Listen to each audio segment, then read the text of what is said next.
Okay, for this one, we are finally going into the resolving chordal dissonance. Remember last semester, I talked so much about T goes to do, T goes to do, T goes to do. Here it is. This is the gist of 4-part writing and how to write them beautifully, especially how to resolve any kind of dissonance. So let me do a little bit drawing before we continue with the slide. So T goes to do. We know that, yeah? Let me add another one to carve into your brain. Fa goes to mi. Fa goes to mi. Okay? So we have two things now. T goes to do, T goes to do, Fa goes to mi, Fa goes to mi. And if we want to make an example, yeah? It's all dissonant interval arise from 7th chord. And this is from chapter 11. Alright, so usually it's a 5-7 chord. So let's take a C major, for example. What is 5-7 in C major? G, B, D, F. So T, Re, Fa. Okay. So when you have this on your writing or 4-part writing, and whenever you are in a context of a dominant 7, the Fa, which is F in this case, goes to mi. T goes to do. So that's something you will have to be very intuitive eventually. And which also means leading tone goes up, goes up. Chordal 7th. Okay, I'm telling you all different kinds of labeling now, okay, because we need to use all of them very fluently. So chordal 7th. Remember chordal 7th, not interval 7, not 7th scale degree. Chordal 7th goes down. So that's the gist of resolving chordal dissonance. T goes to go, Fa goes to mi, leading tone goes up, chordal 7th goes down. All right, you ready? Dissonant intervals of the 5-7 chord. So from a 5-7, in this book's example, it takes F major as an example, and the 5-7 in the key of F major is C, E, G, B flat. Scale degree wise is Sol, Ti, Re, Fa. So pretty soon, if not yet, we're gonna do Sol, Ti, Re, Fa, Mi, Do in our sight singing exercises. So from this 5-7 chords, there are possible dissonant scenarios of all these. So you might end up having a minor 7th in your writing. You might also have a major 2nd in your writing. You might also have a diminished 5th in your writing. You may also have augmented 4th in your writing. And there are specific ways to resolve those horrible sounding dissonance, okay? So if we stick to the Fa goes to mi, T goes to do rule, then you will have this. So that's the first measure, okay? So if you're gonna do just the minor 7, that's the Fa, mi. So B flat goes to A, chordal 7 goes down, Fa goes to mi, yeah? And this is a Sol Do. So that's a Sol Do. That's a very common one. All right. If you have the B flat C, the major 2nd, Fa goes to mi, and then it could sound like a 2-3 suspension, right? And then if this were the bass, then we'll mark this 5-4-2. Goes to, if this were the bass, 1-6. And the Sol stays. Okay? And then the next one. So now you have two of them that needs to be resolved. One is Fa, mi. That's also chordal 7 goes down. And then T, that's a leading tone. So that's another resolution. If this is the bass, that's the chordal third, so that makes it 5-6-5. Okay, goes to T, do, do is the root position. Yes, same thing here. The last one, the upper one is T, do. Yeah, bear with my horrible singing, but T, do, that's a leading tone goes up, and then the lower voice, fa, fa, mi, chordal 7 goes down. That's a wonderful resolution. So if this is the bass, this will mark this chordal 7th in the bass. That's a 5-4-2, goes to chordal third of the F major chord. That's first inversion of 1-6. Okay, so if you are already forgetting how to label them, you need to go back to last semester, how to label the inversions in the Roman numeral. So that's how you resolve the chordal dissonance.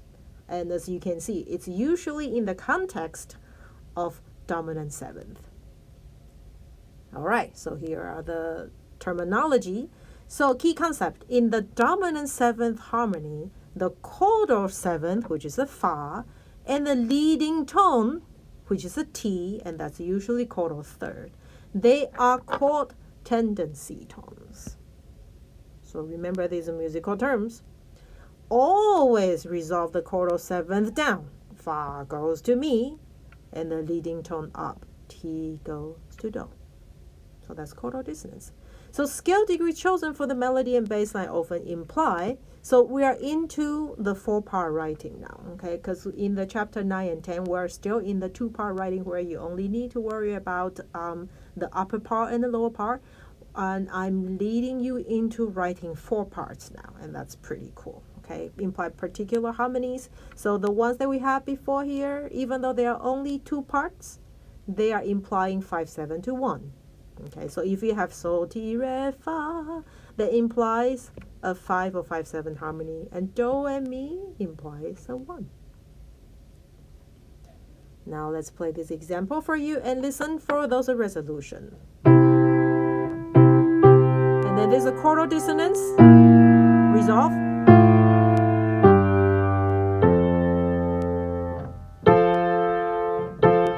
Chordal dissonance coming up, resolve. In the key of F major, so this is T, do, fa, mi.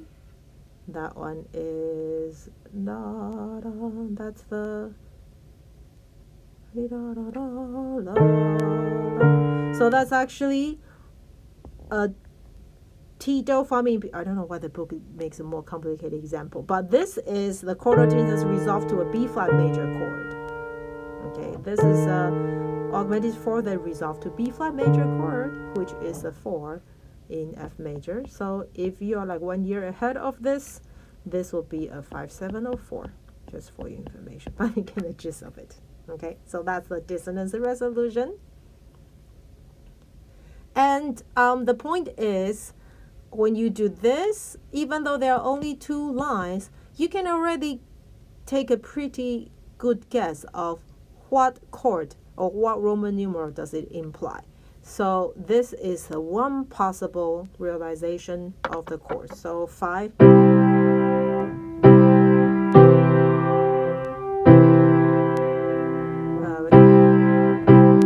then that's a 5-4-2. Resolve to 1-6. 7-6. And then here also, so you just do direct modulation so that it's explains. Okay, so then you're gonna be looking at the second part in B flat major, so that becomes a 5. So that's 5-4-2 to 1-6.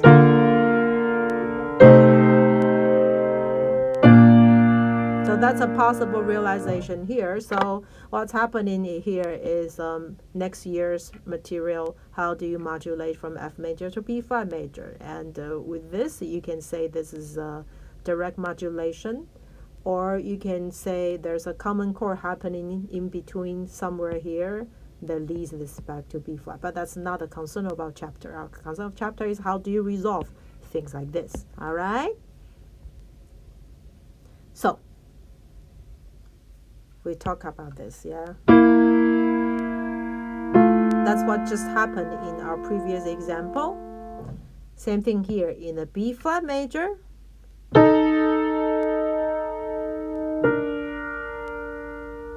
So that's exactly what chordal dissonance sounds like and how they resolve. All right. So to sum up, the dissonant harmonic intervals of a dominant seventh chord are resolved as follows. So either you have a minor seventh, so you have a sol, do, and then you have the, it goes into a third. So let me backtrack to, excuse me, this one right here. Minor 7, you go into a third. Okay, because you have sol, do, fa, mi, sol, do, and you end up being that. And then there's also diminished fifth in a contrary motion to a third. So let's backtrack to diminished fifth. Is this one right here. If you go fa, mi, ti, do, it will go contrary into a third. Okay, if you follow the chordal dissonance fa, mi, ti, do, this will guarantee to happen. Yes. And then the last one, sorry if it makes you dizzy, the augmented fourth will open up. You open up, okay? So it will open up to this. Sorry. See, go fa, mi, ti, do. It will open up to a 6. And those are the corresponding Roman numerals and their inversions. So instead of memorizing them, I think you just have to know Ti goes to Do, Fa goes to Mi, and then I'm hoping you are capable of analyzing those Roman numerals. Then you will have the correct Roman numerals, and that if you resolve the correct way, the diminished fifth will go into a third, and the augmented fourth will open up to a 6. So that's what I'm hoping. So you don't have to make it so complicated.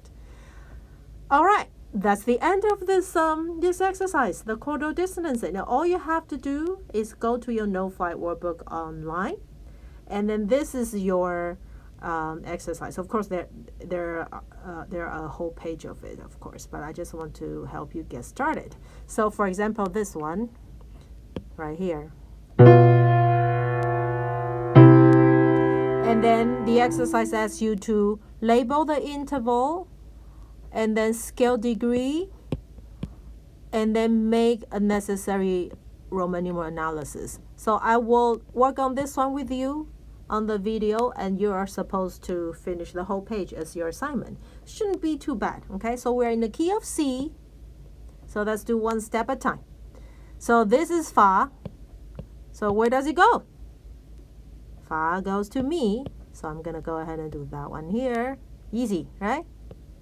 Sol goes to where? Sol, Do. I'm going to go to, so that's 5. Goes to Do. That's it. And then, so this is 7 interval. That's third. And Roman numeral Sol, Do, Sol, Ti, Re, Fa. I'm going to say this is in root position to root position. Then you're done for the second one. Oh, this is fun. Let me do another one. Okay, so this one, D minor, immediately when you have minor leading tone, okay, you have to raise the 7th scale degree. Okay, in this case, what is being raised? What is T in D minor? This one, okay. All right, so this is Sol, Sol, Ti, Re, Fa. Yes, this is Fa. Am I right? Yes, so Fa goes to Mi. Easy. Sol goes to Do. So we're not involving any leading tone here. Right? Then this would be 5, 7. This would be 1. So the harder part would be the ones that's in inversion, but I hope you can handle that because the Roman numeral inversions labelings are from last semester. And that's that for chordal dissonance.